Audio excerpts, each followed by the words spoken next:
हमने जेकेपीएससी में कभी ऐसा नहीं देखा कि कोई पोस्ट आई या अटक गई या उस पर केस हो गया।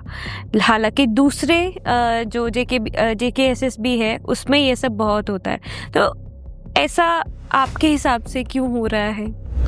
देखिए, इसके 2-3 कारण हैं जी। आप कहते हैं पीएससी में नहीं होता, वहाँ भी ऐसा होता है कभी। इतना नहीं, इतना ज़्यादा वो नहीं है जो एसएसबी में वो सब इंस्पेक्टर का या जे का कंटेंट का वो ऐसा नहीं होता हमारे। हमारा तो साफ शफाफ वो था सिलसिला।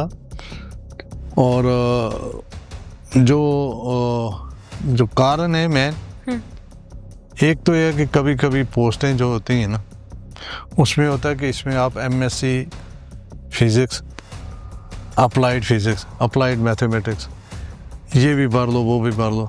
तो जब बच्चे जो आते हैं कहते हैं अगर अप्लाइड को अलाउ है तो हमें क्यों नहीं, उसकी वजह से वो गवर्नमेंट को दोबारा लिखना पड़ता है कि आप बताइए बेसिक क्वालिफिकेशन क्या है, क्या इसमें वो भी भर सकते हैं या नहीं भर सकते। एक क्लैरिफिकेशन वो चाहिए। दूसरा ये है कि कभी कभी कोर्ट में चले जाते हैं, कोर्ट में बच्चे जाते हैं कि नहीं जी हमारा राइट ये है तो इसको स्टे कर दो, इंटरव्यू नहीं लेना या रिटर्न अभी ना हो, पहले हमें राइट दिया जाए। उसमें वो स्टे हो जाता है, उसकी वजह से पोस्टें फंस जाती हैं। सफ़र तो एंड में स्टूडेंट्स ही कर रहे हैं ना? स्टूडेंट ही करते हैं, इसमें शक नहीं। लेकिन एक बात यह है कि गवर्नमेंट को भी और हमारे जो ऑफिसर्स लोग भी हैं उनको भी ये चाहिए कि जितनी पोस्टें हों, एडवर्टीज हों, जो अनएम्प्लॉयमेंट है उसको थोड़ा कम किया जाए।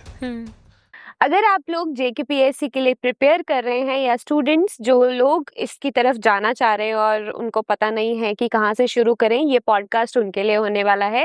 Hello everyone, welcome back to another episode of podcast.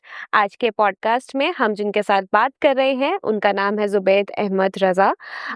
वो फॉर्मर जेकेपीएससी मेंबर रह चुके हैं और फॉर्मर डिस्ट्रिक्ट जज रह चुके हैं। आज के पॉडकास्ट में हमने जुडिशरी के रिलेटेड बहुत से सवाल किए हैं उनके साथ। कैसी करंट सिनेरियो है जुडिशरी का, जेकेपीएससी का कैसा सिनेरियो है, जेकेएसएसबी में जो डिलेज हो रहे हैं वो क्यों हो रहे हैं, इन सब का क्रक्स हमने इस पॉडकास्ट में निकाला है। बहुत ही फ्रूटफुल पॉडकास्ट रहने वाला है, खासकर एस्पिरेंट्स के लिए जम्मू एंड कश्मीर के। सो आई होप आप ये पॉडकास्ट एंड तक देखें। 1 घंटे का आई गेस ये पॉडकास्ट रहेगा। इसके जो टाइम स्टैम्प्स हैं वो हम बाइफरगेट कर देंगे। आप प्लीज़ इसे शेयर करें, इसे देखें, कमेंट करें and let's get started.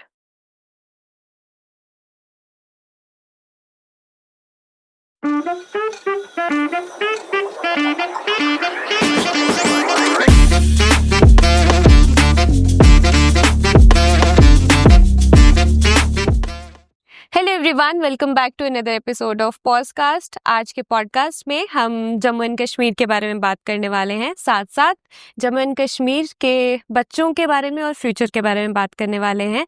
And we have an expert with us, Zubair Ahmed Raza sir. Hello sir. Hello, thank you so much for coming sir and giving us your time. Sir, आज के episode में हम Jammu and Kashmir के बारे में बात करने वाले हैं एंड शुरुआत हम आपके डेजिग्नेशन से करते हैं। आप अपने बारे में अगर इंट्रोडक्शन दे सकते हैं हमें। मैं जुबैर अहमद रज़ा जी, फ्रॉम राजौरी, और मेरी इब्तदाई तालीम भी राजौरी के गांव बगरा नटियाला में हुई है। फिर वहाँ से मैं दूर, एक 5-6 किलोमीटर दूर एक स्कूल था, सेंट्रल स्कूल देरिया, वहाँ पढ़ता रहा हूँ। और उसके बाद मैंने हाई स्कूल पलम से मैट्रिक किया और उसके बाद 12वीं जमात भी राजौरी से पढ़ी जी, और ग्रेजुएशन भी राजौरी से की। और उसके बाद लाज मैंने लेटर स्टेज पे किया। पहले मैंने एमए किया, एमए इकोनॉमिक्स, और इकोनॉमिक्स मैंने जम्मू यूनिवर्सिटी से की। मेरा शौक था कि मैं एक अच्छा वकील बनूं, और वो उसी शौक को लेकर मैं दोबारा लॉ में एडमिशन ली जम्मू यूनिवर्सिटी में, ओके। और 93 में पास आउट हुआ हूँ जम्मू यूनिवर्सिटी से एज लॉ ग्रेजुएट जी। फिर मैंने प्रैक्टिस शुरू की राजौरी डिस्ट्रिक्ट कोर्ट में, और 3 साल तक मैंने मुकम्मल वहाँ प्रैक्टिस की, और अल्लाह के फजल से मेरी बहुत अच्छी प्रैक्टिस रही। उसके बाद मुंसिफ के लिए एडवर्टाइजमेंट हो गई JKPSC से, तो मैंने JKPSC में फॉर्म भरा और एग्जाम दिया, ओके। और bye the grace of God मैं उसमें सेलेक्ट हो गया और मुंसिफ बन गया। और उसके बाद 3 साल मुंसिफ रहा, उसके प्रमोशन हुई और सब जज बन गया, और डिफरेंट प्लेसेस पे जम्मू कश्मीर के तकरीबन हर कोना में, हर डिस्ट्रिक्ट पे मैंने नौकरी की। फिर उसके बाद मैं 2011 में डिस्ट्रिक्ट एंड सेशन जज प्रमोट हो गया, और 2020 अगस्त तक मैं डिस्ट्रिक्ट जज रहा, और डिफरेंट प्लेसेस पुंछ, राजौरी और Srinagar, Kulgam as principal district and session जज काम किया। और 2020 में मैं अभी नौकरी में ही था, तो मुझे मौका मिला कि मैं PSC में चला गया, क्योंकि मेरा नॉमिनेशन गवर्नमेंट ने कुछ लोगों को शॉर्ट लिस्ट किया, और उसमें मेरा नाम भी शॉर्ट लिस्ट हुआ, और मुझे उन्होंने मौका दे दिया कि आप आ जाइए। और मैं वहाँ 4 साल तक, 3.5 पौने 4 साल में वहाँ एज मेंबर JKPSC रहा हूँ। और मैंने, ये ही मेरा इंट्रोडक्शन है, और मैंने ये सफ़र जो है ज़िंदगी का इस तरह से किया। और मैं एक बहुत एक्चुअल लाइन ऑफ कंट्रोल से पैर रहने वाला था, और मेरे घर से स्कूल जो था वो 6 किलोमीटर दूर था, पैदल ऑन फुट जाया करते थे। और मुझे आज भी याद है कि जब प्राइमरी 5वीं जमात का एग्ज़ाम, उस वक़्त दूर एक सेंटर था धनवा हाई स्कूल, मिडिल स्कूल, उसमें दिया, जो कि हमारे घर से 8 किलोमीटर दूर था। तो सुबह मुझे याद है कि हम चांदनी रात में उठकर चल पड़े और एग्ज़ाम दिया। मतलब उस वक़्त ये हालत होती थी। हमारे यहाँ डेवलपमेंट बिल्कुल नहीं होती थी, रोड्स नहीं थे, स्कूल्स नहीं थे। आज का जो माहौल है, ये आज सहूलियत इतनी है कि सिर्फ मेहनत की ज़रूरत है। बाकी आज हमारे पास सब कुछ है। ये हमारी गवर्नमेंट ने, हमारे जो यहाँ का सेटअप है, जहाँ इन्होंने बहुत तरक्की की है। आज हर घर, हर मोड़े में, हर जगह सड़क पहुंची है। मैं आपको बताऊं कि मैं 6ठी जमात में पढ़ रहा था, तो उस वक्त मैंने सड़क अपनी आंखों से देखी। उससे पहले सड़क भी नहीं देखी थी, क्योंकि सड़क थी 6-7 किलोमीटर दूर। आज हमारे घर में भी सड़क आती है। तो इसलिए हम आज का जो नौजवान है, आज की जो नस्ल है, ये बहुत खुश नसीब है। बिल्कुल जी, बिल्कुल। सर, आपने जैसे बताया कि आप राजौरी से हैं, आपका और राजौरी का रिश्ता आप कैसे बयां करेंगे? राजौरी मेरे लिए बहुत ही अहम जगह है, और राजौरी का रिश्ता जो है, मैं ये कहूँगा कि अगर मैं यहाँ बैठा हूँ, और लेकिन जो मेरा दिल है, मुझे इस वक्त भी वो आंखों के सामने वो पहाड़, वो सरसब्ज जमीन, और वो जो कुछ जगह पे लदे हुए बर्फ से पहाड़ हैं, वो मेरी नज़रों में है। और मुझे राजौरी निहायत ही अजीज है, क्योंकि मेरी जन्मभूमि है, और मेरा बचपन वहाँ गुजरा है, और हम वहाँ खेल कूद कर बड़े हुए हैं। तो इसलिए राजौरी का रिश्ता जो बहुत ही अहम है। वो और किसी जगह का नहीं हो सकता। बिल्कुल बिल्कुल। सर, आपने अभी की एजुकेशन के बारे में बात की, हमने पुरानी अपनी एजुकेशन सिस्टम की बात की। आपको क्या डिफरेंस नजर आता है पहले के एजुकेशन सिस्टम में और अभी के एजुकेशन सिस्टम में? आज का एजुकेशन सिस्टम जो है ये बहुत ऊंचा लेवल पर है। जब हम पढ़ते थे, जब तो उस वक्त ये था कि तारे ज्योग्राफिया, जमीन गोल है, हम यहाँ से शुरू कर देते। बिल्कुल। और मतलब ज्योग्राफिया पढ़ना तो एक आइडिया होता था, ये जमीन गोल है तो ज्योग्राफिया आ गया जी। तो 5वीं तक ABC कोई नहीं सीखता था। बिल्कुल। और मैं अपनी बात बताऊं, मैंने फर्स्ट टाइम ABC जो है 5th क्लास में पढ़ी जाके। ऐसा वक्त था। और मुश्किल से 10 तक हमें ये स्पेलिंग आते थे फिगर्स के। तो आज बच्चा जो है वो सब कुछ अपनी आंखों के आगे देखता है, और उसको प्रैक्टिकली लाइफ जो है वो उसके आंखों के सामने आ जाती है। सिर्फ वो एक्सप्लोर करना चाहता है, उसको सिर्फ जरूरत है थोड़ी मेहनत की। आज का जो एजुकेशन सिस्टम है बहुत ही शानदार है। मैं तो ये कहूँगा हम प्रिविलेज्ड हैं, मतलब हम प्रिविलेज्ड हैं, बिल्कुल। Okay okay. सर, आपकी शुरुआती करियर के बारे में बात करते हैं। आप जुडिशरी से हैं, एंड ये पॉडकास्ट में पहली बार हम किसी ऐसे शख्स को इंट्रोड्यूस कर रहे हैं जो जुडिशियल बैकग्राउंड से हैं, जिसको इल्म ही नहीं है, जिस शख्स को कोई इल्म नहीं है कि जुडिशरी है क्या और क्या रोल है इस सोसाइटी में, तो आप उसको कैसे इंट्रोड्यूस करेंगे? देखिए, कॉन्स्टिट्यूशन के अंदर तीन स्तंभ हैं, और पहला है लेजिस्लेटिव, दूसरा है एग्जीक्यूटिव, तीसरा है जुडिशरी। लॉ बनाता कौन है? पार्लियामेंट, बिल्कुल। लेजिस्लेचर। और लॉ इम्प्लीमेंट कौन करता है? एग्जीक्यूट कौन करता है? एग्जीक्यूटिव। और इम्प्लीमेंट कौन करता है? जुडिशरी। बिल्कुल। और मैं ये कहूंगा कि इन तीन स्तंभ में से अगर एक भी कमजोर हो ना, या उसके अंदर कोई खराबी हो, तो वो डेमोक्रेसी अच्छी नहीं चलेगी। इन तीनों स्तंभ को अपने अपने दायरे इख्तियार में रहकर अपना अपना काम अच्छी तरीके से करना चाहिए। इसीलिए तो हमने इतनी तरक्की की है, और आज हम दुनिया में, हमारा देश जो है दुनिया की नंबर 1 डेमोक्रेसी मानी जाती है। और हमारा जो जुडिशियल सिस्टम है ये बड़ा पाक साफ है। और जुडिशरी अगर पाक साफ है और फैसला जो है फरीकैन के दरमियान हो, सरकार के साथ हो, किसी का भी हो, तो वो बिला खौफ, बिला इन्फ्लुएंस, बिला किसी परेशानी के अगर जज करते रहेंगे ना, तो डेमोक्रेसी भी फूलती फलती रहेगी। लोगों को आखिरी उम्मीद होती है। देखिए, मैं आपको बताऊं कि हिंदू मजहब में भी कहा जाता है कि जज जो है ये भगवान के रूप में।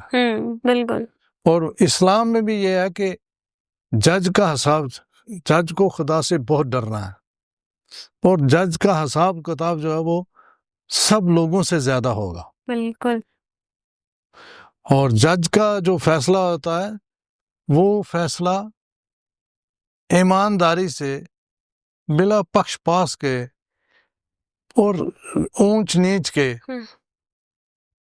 किसी बात को मद्देनजर ना रखते हुए सामने आए, तो फिर जुडिशरी जो है ये मानी जाएगी कि अच्छे जज हैं, अच्छा काम होगा। बिल्कुल। जैसा कि हमारे मुल्क में, मैं ये कहूँगा कि हमारे देश में जुडिशरी ने बहुत रेवोल्यूशन लाए, लेकिन अब कुछ चीज़ें रह गई हैं। मसलन जजेस की पॉपुलेशन के रेशो के हिसाब से कम है, केसेस बहुत ज़्यादा हैं, तो एक आदमी इतना काम नहीं कर सकता।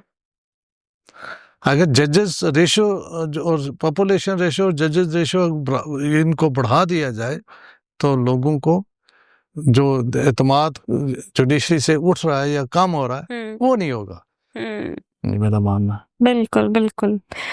सर, आपकी करियर की जुडिशरी लाइफ में जितना भी करियर रह चुका है, कोई एक ऐसा फैसला जो आपने बहुत मतलब आपकी लाइफ का बहुत इम्पोर्टेंट फैसला है, वो क्या रहा है?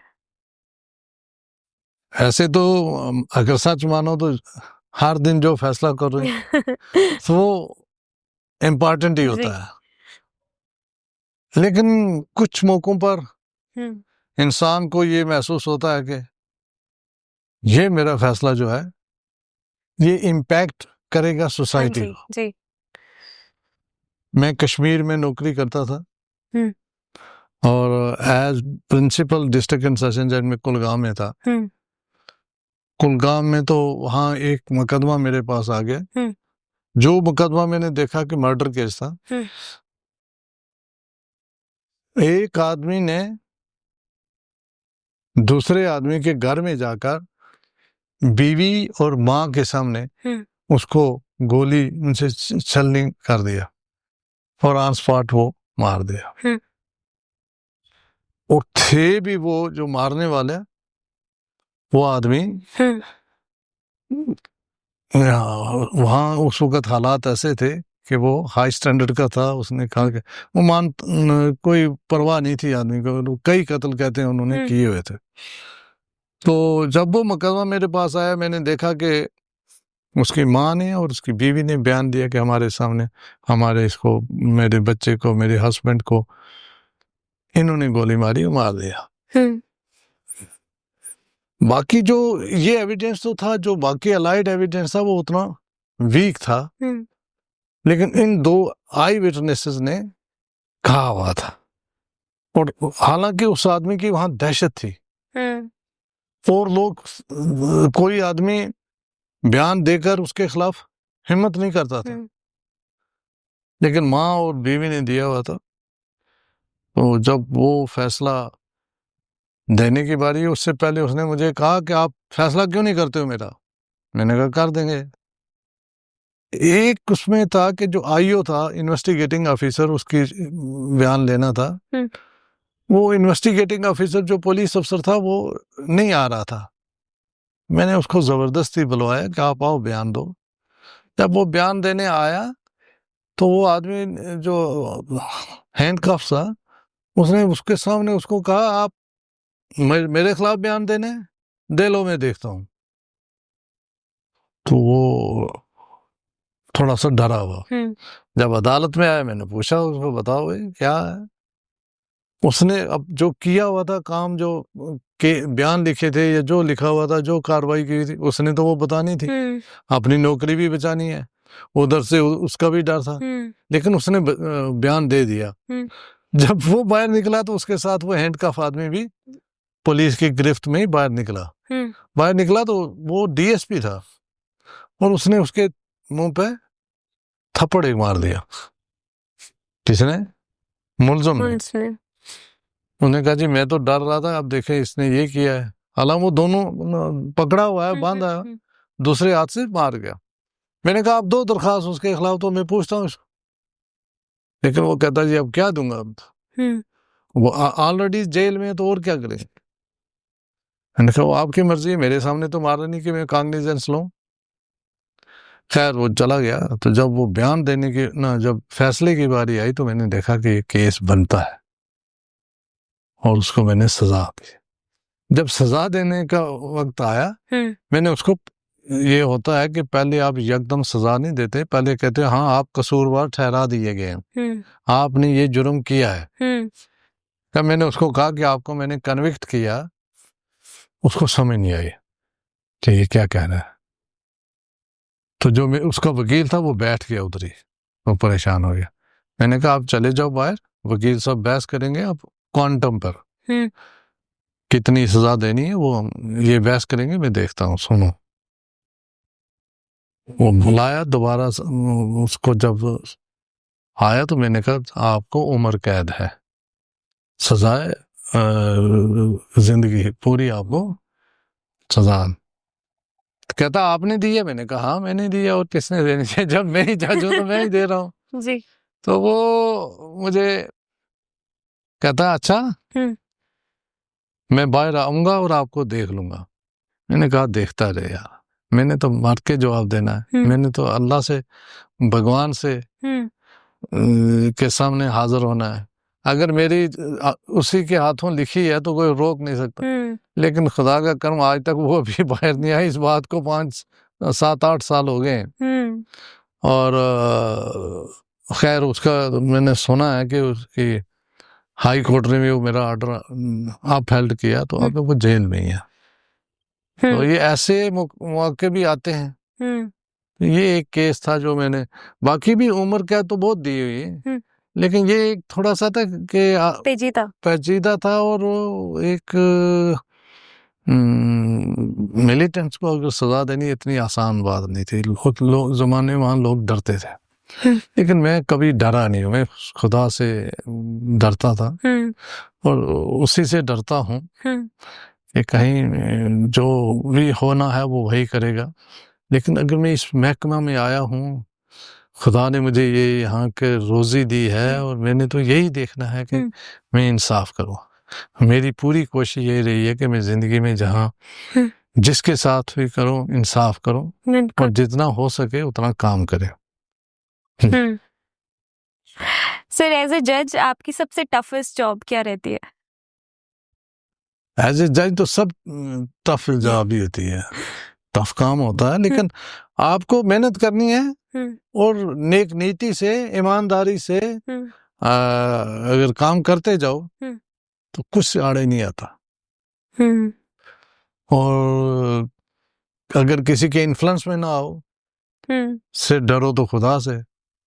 या मैं तो ये कहूँगा कि उस आदमी को जज बनना ही नहीं चाहिए जो ये सोचे कि मेरे पास कार कोठी बड़ी होनी चाहिए, मेरे पास अच्छे अच्छे बंगले होने चाहिए।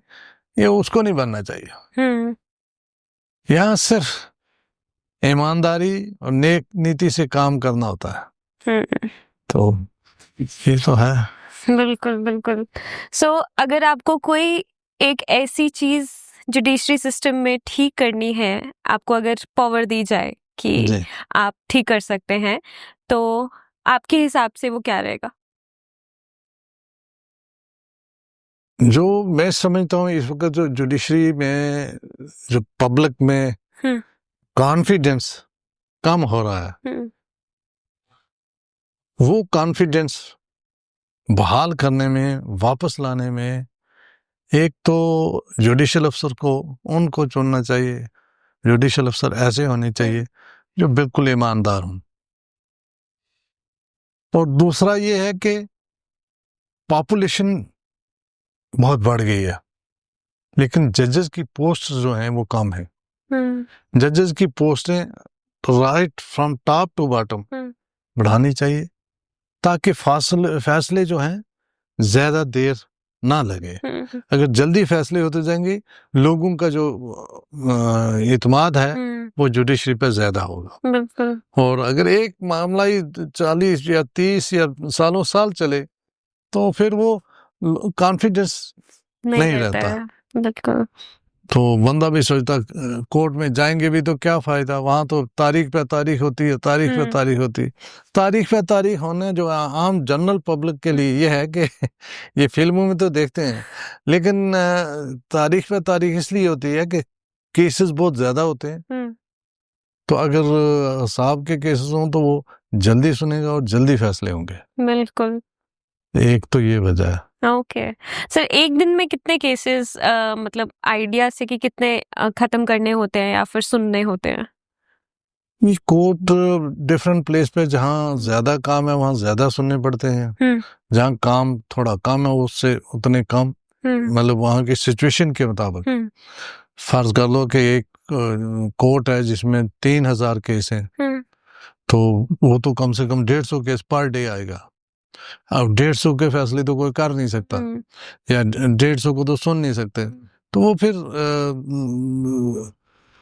थोड़ा ज्यादा हो जाएगा बर्डन। लेकिन कुछ जगह ऐसी है जहाँ केस कम है, 1000 केस है, तो उसका रेशो कम हो जाएगा। वो तो ये है। बिल्कुल बिल्कुल। तो जब आपने ज्वाइन किया था, मेरे हिसाब से तब क्राइम कुछ अलग होता था। अभी जो हम अभी का सिनेरियो देखें तो वो क्राइम्स कुछ अलग हो रहे हैं। तो सबसे ज्यादा कोर्ट में किस क्राइम को लेकर सुनवाई होती है? जम्मू एंड कश्मीर की अगर बात करें। क्राइम तो उस वक्त भी होते थे, लेकिन अब कुछ क्राइम्स जैसे जैसे टेक्नोलॉजी और ये और चीजें बढ़ रही हैं, नई नई चीजें सामने आ रही हैं, उसके साथ साथ क्राइम भी नया नया आ रहा है। और उसके लिए टाइमली हमारी जुडिशल एकेडमी है, जुडिशल एकेडमी में भी हमें ट्रेनिंग भी दी जाती है, सरकार एक्ट भी वैसे ही बना लेती है। लेकिन एक जो केसेस जो हैं वो cases with regard to women और डोमेस्टिक वायलेंस और मतलब नीचे वाले लेवल में ये केसेस ज्यादा है। क्राइम अगेंस्ट द वुमेन ये ज्यादा बढ़ रहे हैं। अच्छा, दूसरा, हर नई एक जब चीजें डेवलप हो रही हैं उनके साथ साथ क्राइम भी डेवलप हो रहा है, और उनके लिए भी नए कानून हैं। और जुडिशल एकेडमी जो है उनके लिए भी टाइमली वो कुछ देर के बाद हमारी रिफ्रेशर कोर्सेज होते हैं, फिर टाइम जो नई चीज़ आती है या डिस्पोजल अगर काम है तो उसके लिए भी वो ट्रेनिंग करवाते हैं, वो समझाते हैं, देखते हैं, फिर वो इम्प्लीमेंट किए जाते हैं। ओके सर, कोई आम इंसान तो कोर्ट रूम रेगुलर नहीं जाता है, हम तो सिर्फ टीवीज या फिर उसी में देखते हैं। तो जैसे देखते हैं कि कोर्ट और जजेस थोड़े इन्फ्लुएंस हो जाते हैं बाहर पॉलिटिकल पार्टीज वगैरह से या फिर वो, तो ये कितना सच है रियल लाइफ में? मुझे जो लगता है ये गलत भावना है। और मैं अपनी बात बताऊं कि मैं कभी किसी पॉलिटिकल से, कभी किसी बड़े बॉस से या किसी से मैं इन्फ्लुएंस नहीं हुआ, और ना ही कोई ऐसे लोग हमारे जो पढ़े लिखे जो at the helm of affairs होते हैं वो कभी इंटरफेयर करते हैं। वो यही कहते हैं कि देख लो किताब और जो कानून है उसके मुताबिक ही फैसला होना है। तो ऐसा नहीं है ये, लेकिन लोगों के दिल में भावना है, ये लोग समझते हैं, कहते हैं। मैं भी सोसाइटी में रहता हूँ, मुझे भी एक आइडिया है कि लोग ऐसी बातें करते हैं, लेकिन अगर रियल सेंस में देखें ना तो ऐसा नहीं होता और नहीं होना चाहिए। अगर कोई कर रहा है या होता है तो वो गलत है, वो ब्लैक डब्बा है। मैं तो ये कहूँगा होना नहीं चाहिए। जब आप उस कुर्सी पर बैठो तो आपको बिल्कुल इम्पार्शल, अगर ऐसा होता हमारी जुडिशरी में जो पैसे वाला है वही इंसाफ लेता, वही उसी के हक में फैसले होते। लेकिन आप ये देखिए कि हमारी एक लीगल एड एक्ट है, लीगल एड हम देते हैं। अगर कोई गरीब है, लेडीज है, SC ST के लोग हैं, OBC के लोग हैं, या कुछ गरीब लोग हैं, उनको अगर कानूनी इमदाद दी जाती है कि अगर उनको कोई वकील नहीं है, उनको गवर्नमेंट वकील देती है कि आप अपने गवर्नमेंट के खर्चे पर आप ये तुम्हारा केस लड़ेंगे। और ऐसा माने कि वो लोग बराबर हक लेते हैं और जीतते भी हैं मुकदमात में। अगर उनका हक पर होंगे तो उनके मुकदमात उनके हक में भी होते हैं। ऐसी बात नहीं है। ये गलत लोगों के दिमाग में है कि नहीं, जुडिशरी वो गया तो उसके पास जज मान ही जाएगा या जज से वो करवा ही लेगा। ये गलत बात है। मुझे नहीं लगता कि ऐसा हो। क्या पता कहीं छोटा मोटा हो तो मैं नहीं कह सकता, लेकिन जनरल ऐसा नहीं है। Okay sir, do you feel any pressure जब आप काम कर रहे होते हैं या फिर नहीं? सर, प्रेशर है किसका? पब्लिक का, जो सामने खड़े होते हैं, और उस खुदा का और भगवान का। प्रेशर कोई नहीं। हमें कभी हमारे बॉसेस ने, हमें कभी किसी इन्फ्लुएंस ने, किसी और तरीके से, मैंने कहा ना, अगर मैं डरने वाला होता, अगर हमारी जुडिशरी में डर हो तो ये इतने लोगों को सजाएं कौन देगा? और या बड़े बड़े लोगों के हक में सरकार के खिलाफ फैसले होते हैं, सरकार के खिलाफ जो फैसला होता है वो आम आदमी जो वो जैसा लिटिगेंट एक सरकार होती है। और आपको मैं कमाल की बात बताऊं कि जम्मू कश्मीर में सबसे बड़े मुकदमेबाज जो हमारे है वो सरकार है, उनके खिलाफ बहुत ज्यादा मुकदमे होते हैं। और क्योंकि गलतियां और इन्फ्लुएंस या कुछ भी है जो जब वो काम करते हैं तो उनके खिलाफ होना है। तो जो गरीब आदमी है जिसका हक मारा जाता है वो हक वाला लेने के लिए सीधा कोर्ट में जाएगा। बिल्कुल। तो कोर्ट वाला वही करेगा जो इंसाफ है। बिल्कुल। और लोगों के पास भी judiciary is the last option. वो तो है। बिल्कुल। सर ऐसे बोलते हैं ना कि कोर्ट बहुत तारीखें देती है, तो एक केस कितना लंबा चल सकता है? मैंने आपसे पहले कहा ना कि ये मुनसर है कि आप किस कोर्ट में कितने केसेस हैं वहाँ। जनरली जो क्रिमिनल केस है वो जो छोटा क्रिमिनल केस है वो तो साल के अंदर अंदर खत्म होना चाहिए। कुछ लिमिट्स बनाई हुई हैं उन्हें खत्म हो जाना चाहिए। लेकिन अगर आपके पास बहुत ज्यादा केसेस हैं तो उसमें टाइम ज्यादा भी लग सकता है। तो ये टाइम फ्रेम जो है ये तो देना मुश्किल होता है, फिक्स नहीं है कुछ ना, फिक्स नहीं है। कोशिश ये होती है कि जितना जल्दी हो सके, और हमारे बॉसेस यही कहते हैं, हमारे जो हमारे कंट्रोलिंग अफसर होते हैं वो यही कहते हैं, जब हम भी कंट्रोल मतलब अपने सबॉर्डिनेट से यही कहते थे कि जितना जल्दी हो सके डिस्पोजल करो और इंसाफ करो। ये नहीं कि डिस्पोजल ऐसे फाइलें फेंक देनी, आया तो डिसमिसिंग डिफॉल्ट कर दो या कुछ, जिसको कहते हैं रियल सेंस जस्टिस होना चाहिए। तो ये है। ओके सर, आपने अपनी लाइफ में 2 अहम रोल निभाए हैं, एज जुडिशरी में भी और पीएससी में भी। आपको उन दोनों में से कोई एक रोल अगर चुनना हो लाइफ टाइम के लिए, वो कौन सा रोल? मैं तो जुडिशरी चुनूंगा। जज का रोल जो बहुत अच्छा है वही। और हमने तो मुझे तो सबसे जिंदगी में रोजी भी वहीं से कमाई है, खाया भी वहीं से, सब अन्न पान दाना जो है वो वहीं से। लेकिन इसमें शक नहीं कि पीएससी में भी रहकर पब्लिक की खिदमत होती है, हकदार को हक मिलता है। अगर आप हिम्मत वाले हो, आप जहाँ ना हक ना इंसाफी होती हो वहां आप खड़े हो जाओगे, नहीं ना इंसाफी नहीं का होने देंगे। मैं समझता हूँ कि वो भी एक बड़ा अहम रोल है। बिल्कुल। तो लेकिन दोनों जगह पर आदमी की नीयत एक होनी चाहिए कि सिर्फ और सिर्फ ईमानदारी और पब्लिक की खिदमत, ये होना चाहिए। तो है डिफरेंट रोल्स है। जज का कमांडिंग रोल होता है, जज ऊपर बैठा होता है, वो जो कहता है वो मानते हैं। लेकिन उसके ऊपर भी एक तलवार लटकी होती है, वो कहता है कि आप गलत नहीं कहोगे, जो ठीक है वही कहना, जो ठीक करोगे तो आपको है। बिल्कुल।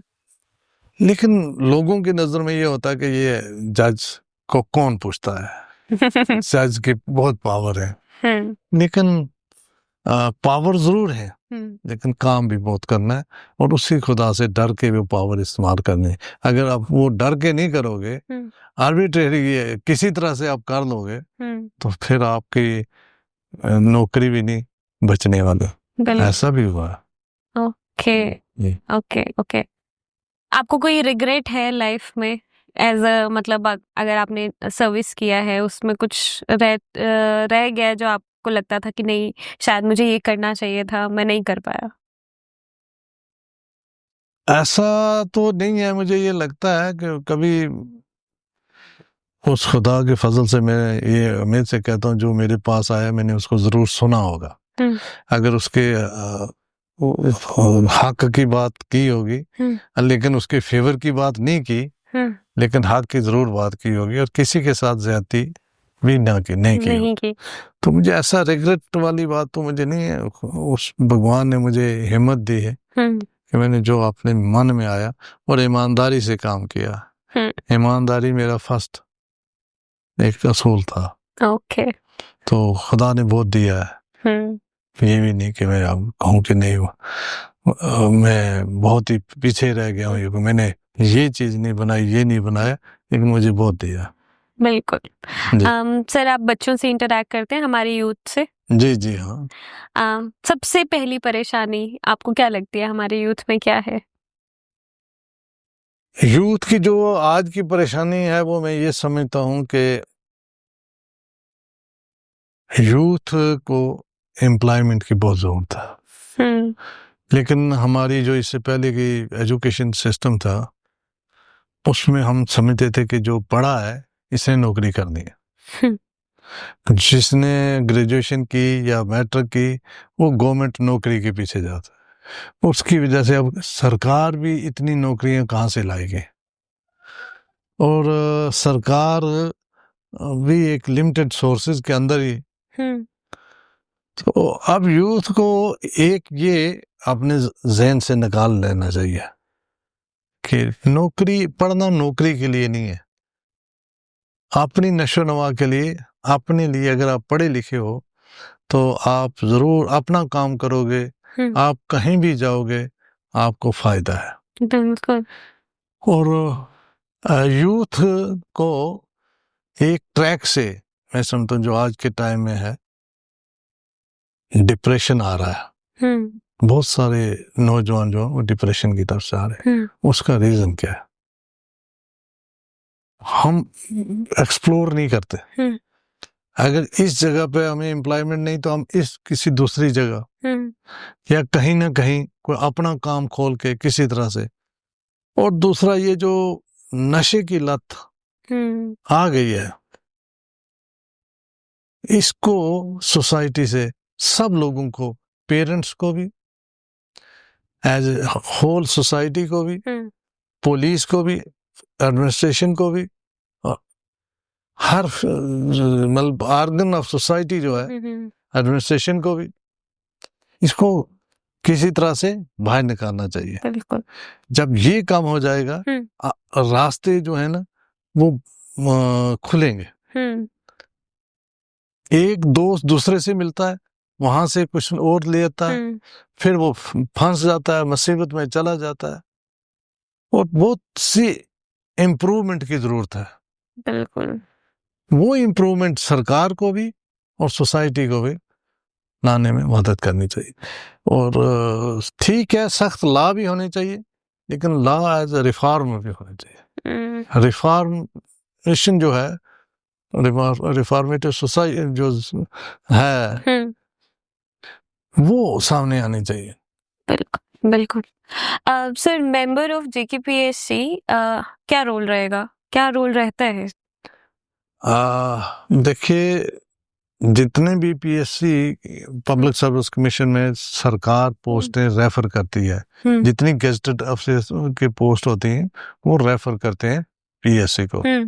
तो पीएससी उसमें एक रूल्स एंड रेगुलेशंस है, उनके तहत ही वो सिलेक्शन करके वापस भेजते हैं। लेकिन उसमें हमारा ये रोल होता है कि जितने रूल्स बनाने हैं, जितना जो भी उसकी कार्रवाई या एग्ज़ाम लेना है, किस तरह से लेना है, उसमें क्या क्या मेथड होने चाहिए, सिलेबस जो है वो तो सरकार बताती है, लेकिन कुछ जगहों पर सिलेबस हम खुद भी बनाते हैं। और उसके बाद इंटरव्यू लिए जाते हैं। कुछ मार्क्स जो होते हैं वो रिटर्न के होते हैं, और कुछ एकेडमिक के होते हैं, और कुछ इंटरव्यू के होते हैं। उन इंटरव्यूज में हमारा पीएससी मेंबर्स का रोल होता है। और वो अपने अपने नंबर देते हैं, फिर वो एक सेलेक्ट लिस्ट बनती है। लेकिन वो बड़ा इम्पार्शियल और बड़ा साफ शफाफ है निज़ाम। अब ये लोग कुछ और कहते हैं कि नहीं वहाँ कुछ हो रहा है, वहाँ पे अपना अपना होता है, करप्शन होती है, ये होता है। लेकिन मैं 4 साल रह कर भी ये देखा ना, मुझे वो निज़ाम से समझ आई कहाँ से ये लोग कहते हैं। बिल्कुल। हम भी बात सुनते हैं, नहीं जी उसका हो गया, उसने ये किया। तो मैंने तो देखा कि ऐसा बिल्कुल कुछ ऐसा बिल्कुल नहीं हो, बिल्कुल नहीं। और बच्चों को बिला खौफ सिर्फ और सिर्फ मेहनत करनी चाहिए, और मेहनत करके बच्चे पास होंगे। मैं आपको एक मिसाल देता हूँ। एक लड़का था, मुझे याद है, उसने पीओ के लिए भी दिया, लिटिगेशन अफसर के भी लिए भी दिया, और मुनसिफ के भी लिए भी दिया, और उसके बाद केएस का भी दिया। तो उसने एक क्वेश्चन में वो कह रहा था, क्वेश्चन जो है इसका आंसर ये है। एक्सपर्ट जो एग्जाम के सेटर थे, पेपर सेटर, उन्होंने कहा नहीं, इसका ये नहीं है। उस पर उसने बड़ा झगड़ा किया कि नहीं जी, आप गलत कहते हो, मेरा ये है। उसने फी भी जमा कराई, हमने वो चेक भी करवाया, नहीं हुआ। दूसरी बार भी देखा, उसने बहुत मेहनत की, लेकिन तीसरी बार वो आ गया लिस्ट में। और उसको ये शक नहीं था कि कहीं किसी को इन्फ्लुएंस करके या सिफारिश से कोई आता है, ये होता है। ये कुछ नहीं होता। मैं ये कहूँगा, लोग बच्चों को बिला खौफ सिर्फ और सिर्फ मेहनत करनी चाहिए, बिल्कुल। और अपना सब्जेक्ट जो है वो तैयार होगा, आप नौकरी जो है वो खुद ब खुद आएगी। बिल्कुल। सर, जब भी आप कोई कैंडिडेट सिलेक्ट करते हैं फॉर द ऑफिसर, आप उसमें सिर्फ पढ़ाई तो नहीं देखते होंगे कि वो लायक है या नहीं, आप ऐसी क्या क्वालिटीज देखते हैं जिसके बेसिस पे आप सिलेक्ट करते हैं?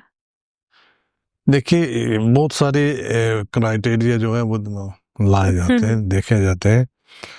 एक तो ये है कि रिटन एग्जाम के मार्क्स होंगे, वो तो एकेडमिक।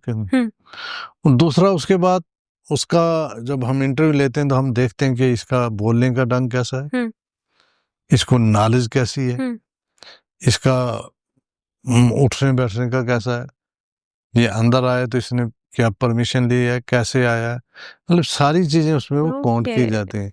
और ये भी है कि ज्यादा टॉकटिव आदमी हो और वो अपने आप को ओवर स्मार्ट बनने के लिए कुछ एक्शन करे, तो वो भी उसके नेगेटिव पॉइंट जाते हैं। ये नहीं कि वो नहीं बोलेगा तो उसको नहीं मिलेंगे। हमने उसका वो देखना है कि ये किस मियार का आदमी है, ये अगर किसी सिचुएशन में डाला जाए तो ये वहाँ सिचुएशन को डील कर सकेगा या नहीं। ऐसा ना हो कि ऐसी सिचुएशन तो ये खुद भी एक सिचुएशन बना ले।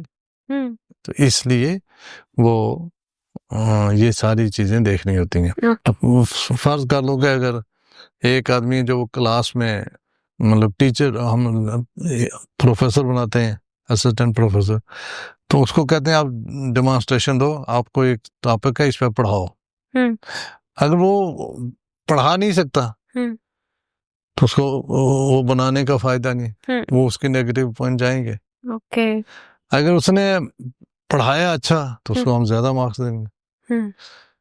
अगर उसको बोलने का या बच्चों से डील करने का, फर्ज कर लो अब ये 100 बच्चे की क्लास है, तो वो आगे पढ़ाता जाए, पीछे देखे ही ना बच्चे हुटिंग करते रहे या क्या, तो हमने वो भी देखना है। ये सारी चीजें उसमें आती हैं। तो ये क्वालिटीज नोट की जाती हैं। तो आपका कोई ऐसा एक्सपीरियंस है जो आप शेयर कर सकते हैं जिसमें आपको लगा था कि ये सिलेक्ट हो जाएगा, नहीं हुआ, ऐसा? ये देखिए, ये बहुत से होते हैं। जब हम वाइवा लेते हैं ना, तो हम देखते हैं ये बच्चा बहुत अच्छा बोल रहा है और बहुत लायक होगा और इसका ये तो आ ही जाएगा। तो दूसरे दिन जब लिस्ट होती है, लिस्ट लेट नहीं होती, हम उसी दिन या दूसरे दिन निकालते थे, तो देखते हैं उसमें है ही नहीं वो, क्योंकि उसके रिटर्न के मार्क्स कम होते हैं। रिटर्न के मार्क्स जो है वो हमें किसी को मालूम नहीं होते कितने मार्क्स हैं या क्या है, तो वो खुद पीछे रह जाता, फिर दुख लगता है। तो लड़का बच्चा बहुत अच्छा था, आ जाता तो अच्छा था, लेकिन करेंगे यहाँ उसके मार्क्स ही नहीं है। ये चीज है। बिल्कुल। सर, जैसे अभी आप देख रहे हैं कि जम्मू एंड कश्मीर में पोस्ट निकली हैं जो कभी किसी कारण की वजह से रुक जाती हैं या फिर डिले हो जाती हैं या फिर कुछ केस जिसमें अटक जाती हैं, तो हमने जेकेपीएससी में कभी ऐसा नहीं देखा कि कोई पोस्ट आई या अटक गई या उस पर केस हो गया। हालांकि दूसरे जो जेकेएसएसबी है उसमें ये सब बहुत होता है, तो ऐसा आपके हिसाब से क्यों हो रहा है? देखिए, इसके 2-3 कारण हैं जी। आप कहते हैं पीएससी में नहीं होता, वहां भी ऐसा होता है हाँ, कभी। इतना नहीं। इतना ज्यादा वो नहीं है जो एसएसबी में वो सब इंस्पेक्टर का या जे का कंटेंट का वो हुआ, जी वो ऐसा नहीं होता हमारे। जी। हमारा तो साफ शफाफ वो था सिलसिला। और जो कारण है मेन, हम्म एक तो यह कि कभी कभी पोस्टें जो होती हैं ना, उसमें होता है कि इसमें आप एमएससी फिजिक्स, अप्लाइड मैथमेटिक्स, ये भी भर लो वो भी भर लो। तो जब बच्चे जो आते हैं कहते हैं अगर अप्लाइड को अलाउ है तो हमें क्यों नहीं? हम्म मैथमेटिक्स जो है, तो मैथमेटिक्स अप्लाइड है तो दूसरा नहीं है। उसकी वजह से वो गवर्नमेंट को दोबारा लिखना पड़ता है कि आप बताइए बेसिक क्वालिफिकेशन क्या है, क्या इसमें वो भी भर सकते हैं या नहीं भर सकते। एक क्लैरिफिकेशन वो चाहिए। दूसरा ये है कि कभी कभी कोर्ट में चले जाते हैं, कोर्ट में बच्चे जाते हैं कि नहीं जी हमारा राइट ये है तो इसको स्टे कर दो, इंटरव्यू नहीं लेना या रिटर्न अभी ना हो, पहले हमें राइट दिया जाए। उसमें वो स्टे हो जाता है, उसकी वजह से पोस्टें फंस जाती हैं। तो या कई बार ऐसा भी होता है कि एक दो बार तो ऐसा हुआ कि पोस्टें वहां से आ गई, यहां से हमने एडवर्टाइज की, गवर्नमेंट ने विड्रॉ कर दी, ऐसा भी होता है। लेकिन मेरे शनीद में एक तो 3.5 साल मैं रहा हूँ, 3.5 पौने 4, उस टाइम पे भी, उससे पहले भी मेरी शनीद में भी ये नहीं आया कि पीएससी का कोई एग्जाम लीक हो गया पेपर या ये हो गया, वो ऐसा कोई नहीं। ऐसा यहाँ आज तक हुआ नहीं और ना होगा by the grace of God, मुझे ऐसा लगता है, क्योंकि सिस्टम इतना वो पार्शियल इम्पार्शियल है। Okay okay. सो सफर तो एंड में स्टूडेंट्स ही कर रहे हैं ना?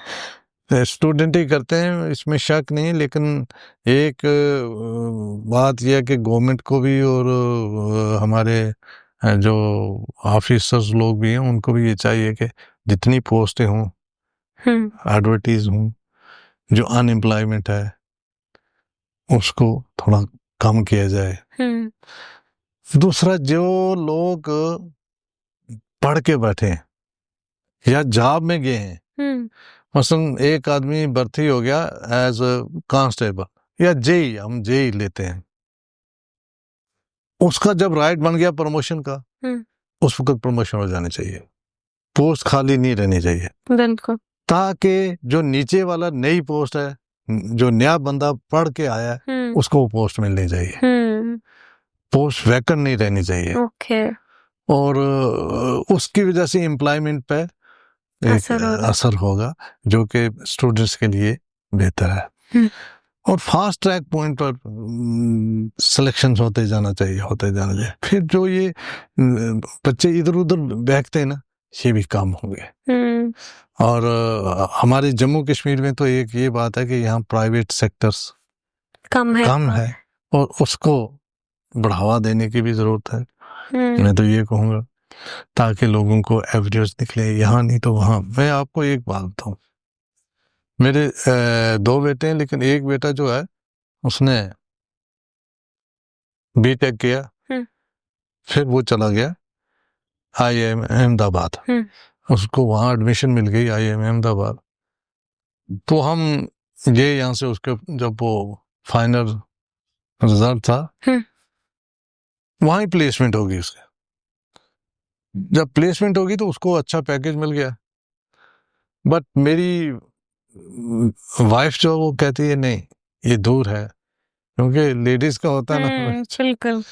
तो वो अमेरिकन कंपनी में चला गया, वहाँ इधर इंडिया में, दिल्ली में। तो वो उस बेटा माँ को कहता मैं कभी गवर्नमेंट में जॉब नहीं करूँगा, उसके पूछे बिना इधर इसने AE का फॉर्म भर दिया। तो उसको बुलाया, आप आओ इंटरव्यू ने कर, मैं नहीं जाऊँगा, मैं नहीं दूंगा। वो कैसे, जब उसका वो विजन बढ़ गया ना, कहता क्या है यहाँ रखा हुआ, वहाँ सैलरी भी बढ़िया, काम भी करते हैं, सब परेशानी नहीं है, कोई डर नहीं है, कोई फिक्र नहीं, आराम से खाते हैं पीते हैं, सुबह उठते हैं, फिर काम को चले जाते हैं। तो इस तरह से अगर सब लोगों को वो एवेन्यूज मिले ना, तो वो प्राइवेट सेक्टर में तो ये जरूर फिर लोग गवर्नमेंट के पीछे भागेंगे नहीं, गवर्नमेंट जॉब के पीछे नहीं भागेंगे, मेरा अंदाजा है। तो इस तरफ थोड़ा सा अगर गवर्नमेंट को इंटरेस्ट लेना चाहिए, मेरा ये मानना है, ये मेरा जाती मानना, मैं ये नहीं कह सकता। नहीं, जम्मू एंड कश्मीर में जैसे आपने बोला कि ऑप्शंस बहुत लिमिटेड हैं, हाँ, उसकी वजह से हम जो यूथ है सिर्फ गवर्नमेंट एग्जाम की तरफ ही प्रिपेयर कर रहा है। सो इसका हम क्रक्स अगर निकालें तो इसके अलावा इसका क्या नतीजा निकल सकता है? मतलब क्या सोल्यूशन है इस चीज का अभी एट प्रेजेंट? सोल्यूशन अब देखिए, लोग अपने काम करें, जॉब देने वाले बने, मैं तो ये कहूँगा। और हर एक आदमी को जरूरी नहीं कि गवर्नमेंट जॉब दे सके। और एक बात तो माने, हमारे में तो ये है कि जो पैदा हुआ है उसको रोजी देने वाला हुआ, बस। तो आप मेहनत कर रहे जाओ। तो मेरा तो ये समझना है कि गवर्नमेंट को प्राइवेट सेक्टर्स को या अपने काम खोलने के लिए या कुछ इस तरह के, जैसे टूरिज्म सेक्टर है हमारा, जैसे हमारा कश्मीर में हॉर्टिकल्चर है, और जम्मू में का टूरिज्म सेक्टर यहाँ बहुत हो सकता है, इसका स्कोप है। फिर हॉर्टिकल्चर का भी यहाँ स्कोप है। हमें एग्रीकल्चर और हॉर्टिकल्चर के, क्योंकि हमारी ज्यादा जो पॉपुलेशन है वो विलेजेस में है, और उसके लिए तो ये चीजें जो हैं इस तरफ ज्यादा दिन। बिल्कुल बिल्कुल। सर, हर बच्चा जो प्रिपरेशन कर रहा है, आप ये मानते हैं कि हर कोई गवर्नमेंट जॉब के लिए नहीं बना है, तो उसमें क्या क्वालिटीज होनी चाहिए या फिर क्या वो अपने अंदर तब्दीली ला सकता है सो दैट वो एक अच्छा गवर्नमेंट ऑफिसर बने सोसाइटी के लिए? मैं समझता हूँ कि सोसाइटी के लिए एक तो वो मेहनत करे और ईमानदारी अपने अंदर ले आए। ईमानदारी, सोच ये होनी चाहिए कि मैं कंट्रीब्यूट करूंगा सोसाइटी को। जो आदमी पहले ही दिमाग में ये सोच के रखे कि अगर मैं कल सब इंस्पेक्टर बनूंगा तो परसों मेरे पास लंबी गाड़ी होगी तो उसके बाद मुझे बंगला अच्छा होगा, तो वो आदमी अगर बन भी जाए, बंगले ले भी आएगा, सुकून कभी नहीं होगा उसको। बिल्कुल। पीस जो है ना, पीस लाइफ जो है वो नहीं होगा। तो बड़ा आदमी बनना पैसे से और या इससे तो नहीं होता। इंसान के इखलाक अच्छे होने चाहिए, इंसान का अपना किरदार अच्छा होना चाहिए, और ऐसे इखलाक होने चाहिए कि बड़ों की इज्जत की जाए, जो जिसका हक हो उसको हक दिलवाया जाए। मैं तो कहूँगा कि हमारी सोसाइटी में अभी भी, मैं अपनी सोसाइटी को ये कहूँगा कि हमारे इंडिया की सोसाइटी तो बहुत ही अच्छी है। हमें दूसरों की तरफ देखकर अपने आप को खराब ही नहीं करना चाहिए। हमारा जो कल्चर है बिल्कुल वो बहुत अच्छा कल्चर है, बिल्कुल। हमें ये एहसास है। तो हाँ, एक बात है कि ये जो हमारे जम्मू कश्मीर में नशे की लत है, इससे बहुत दूर रखने की जरूरत है बच्चों को। बिल्कुल। ये नशा बहुत बुरी चीज आ गई है सोसाइटी में। बिल्कुल। फाइनल डेस्टिनेशन एक ऑफिसर की एक स्पेसिफिक रैंक तक ड्यूटी रहती है या फिर उसके बाद शुरू होती है या फिर उसका नया अध्याय शुरू होता है? रिटायर होने के बाद जी। रिटायर होने के बाद मैं तो ये समझता हूँ कि एक नया रोल मिलता है आपको। जब तक आप जॉब में है, आपने अपना घर नहीं देखा, क्या पका है, क्या कहाँ से आया है, आप ज्यादा से ज्यादा कमा कर देते हो कि ये करो। लेकिन जब आप रिटायर हो तो आपको ये भी देखना है, सोसाइटी का भी देखना है, और अपने जो ग्रैंड चिल्ड्रन है उनका भी सोचना है, बिल्कुल। और उस सोसाइटी में अपने आप को एडजस्ट करना है। और सबसे बड़ी बात यह है कि आपको सोसाइटी में एडजस्ट होने के लिए बहुत कुछ खोना भी पड़ता है। और जब आप कुर्सी पर हैं तो आपको ये याद रखना चाहिए, कल इससे नीचे भी उतरना है। और कुर्सी जो है ये कभी किसी के साथ नहीं, और कुर्सी है जो सब कुछ सिखाती है यार आदमी को। जो उसके लायक है, जो उस पर बैठा, वो जरूर कुर्सी सिखाएगी, नहीं आप ऐसे नहीं ऐसे करो। बिल्कुल बिल्कुल। सर, अगर आपके पास कोई आए और आपको उसको गाइड करना हो कि हमें गवर्नमेंट ऑफिसर क्यों बनना और क्यों नहीं बनना है, तो आप क्या बताएंगे? अब अगर ये मैं कहूंगा किसी को आपने गवर्नमेंट अफसर नहीं बनना या गवर्नमेंट जॉब नहीं लेना, तो वो मुझसे लड़ाई करेगा, कहेगा ये नहीं। लेकिन मैं ये जरूर कहूंगा कि आदमी को अपने मेटल का पता होना चाहिए, क्या मैं बन सकूंगा या नहीं। तो बन सकने के लिए आपको बहुत मेहनत करनी है। अगर आप मेहनत कर सकते हो तो सब कुछ हो सकता है, मुमकिन भी, नामुमकिन भी मुमकिन बन सकता है। अगर आप मेहनत नहीं कर सकते हो तो मुमकिन भी आपसे भाग जाता है। बिल्कुल ये बात बिल्कुल। हाँ, और कोई आदमी किसी दूसरे से कम नहीं होता। ये मैं कहूंगा, ये कोई ना कहे कि मैं नहीं बन सकता हूँ, लेकिन बनने के लिए आपको अब है मेहनत। कौन कितनी मेहनत करता है। बिल्कुल। तो नेक नीति होनी चाहिए, साफ। मैं कहूंगा अगर आपकी नीयत साफ है तो सब मामला खुदा ताला भगवान खुद बिल्कुल। कोई एक ऐसी सीख जो आप अपनी थ्रू आउट लाइफ में सीखते रहे हैं और जो आप पास ऑन करने चाहते हैं, जो लोग ये पॉडकास्ट देख रहे हैं, या फिर एक ऐसी कोई एडवाइस जो आप देना चाहते हैं?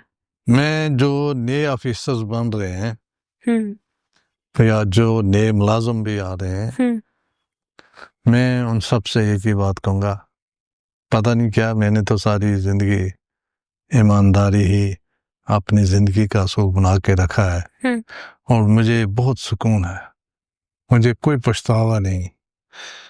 और मैं ये कहूँगा कि हर आदमी को अगर हम सारे ईमानदारी पे ईमानदारी से काम करेंगे तो सोसाइटी हमारी बहुत डेवलप होगी। और सब लोगों को, जो ऑफिसर्स बनते हैं उनको पर्टिकुलरली, वैसे तो मैंने देखा जब मैं पीएससी में था तो जो सिलेक्ट होते थे, आपको हम एक आध सवाल उसको ये भी पूछते थे, अगर आपको हम बना दें, हम आपको सेलेक्ट कर दें तो आपका क्या रोल रहेगा। तो मैक्सिमम बच्चे यही कहते थे हम ईमानदारी से ही काम करेंगे। और मैं देख रहा हूँ, अब मैं भी उस कुर्सी से हट आया हूँ, मैं देख रहा हूँ कि कुछ लोग जो है वो थोड़ा इधर उधर भी हो रहे हैं जी। लेकिन ज्यादातर लोग बिल्कुल ईमानदारी पर चलते हैं। वो एक अच्छी बात है। आज की सोसाइटी, आज के जो नए बच्चे सिलेक्ट हो रहे हैं और अफसर बन रहे हैं, उनकी ये मुझे खुशी से कहता हूँ कि बड़े पॉजिटिव है, बड़े पॉजिटिव है। और वो जो दकियानुसी, खूनख्वारी, वो चीजें जो है उनके पास नहीं है। मास भाई कुछ लोगों के मास चलते। अगर आप ऑफिसर नहीं होते तो अभी इस वक्त क्या कर रहे होते? ये तो उसी को पता है क्या करता होता, कि जिसने मुझे अफसर बनाना था। हालांकि मैं आपको बताऊं कि मेरा जो शौक था, मेरा शौक ऑफिसर बनने का नहीं था। मेरा शौक था कि मैं सियासत करूंगा, पॉलिटिशियन से। लेकिन वो मुझे खुदा ने कहा नहीं, आप इसके लिए नहीं बने हो, तो आप इधर जा जाओ। तो मुझे फिर यहाँ आना पड़ा। तो लिहाजा अगर मैं ना होता तो मैं सियासत में होता, मैं ये कहूँगा। ओके। सो जितने भी आपने अभी तक काम किया है या फिर जितनी भी आपने जीवनी जी है, are you satisfied? I am satisfied by the grace of God. I am satisfied in all respect. Okay. तो अगर कुछ करना होगा अभी, अगर इसके बाद आपके रिटायरमेंट प्लान्स अगर हम पूछें, तो वो क्या रहेगा? नहीं, अब मैं समझता हूँ कि एक गवर्नमेंट ने भी बड़ा सोच के रखा हुआ कि रिटायरमेंट एज रखी हुई है, उसके बाद भी करना उतना कोई ज़रूरी नहीं है। तो मेरा ऐसा कोई प्लान नहीं कि मैं कुछ भी करूँगा, सिर्फ मैं ये है कि अपने खुदा भगवान को ही याद करूँगा और अपनी फैमिली, अपनी सोसाइटी को सर्व जो होगा वो करूँगा। बिल्कुल। मसलन कुछ जो फलाई काम है, जो इलाकाई काम है, जहाँ कोई स्कूल नहीं है, जहाँ कोई पढ़ नहीं रहा, उस बच्चे को लाना कि आप आओ पढ़ो, आप इस तरफ आ जाओ। या कोई कुछ होते हैं ना समाज में जो बुराइयां हैं उनको एरेडिकेट करने की कोशिश करनी है, बस इससे ज्यादा वो कुछ। ओके सर, हम इस पॉडकास्ट के लास्ट लेग में हैं। जाते जाते आपकी तरफ से आपकी जिंदगी के तजुर्बे अगर आपको सम अप करने हैं और किसी को ट्रांसफर करने हैं, वो क्या रहेगा?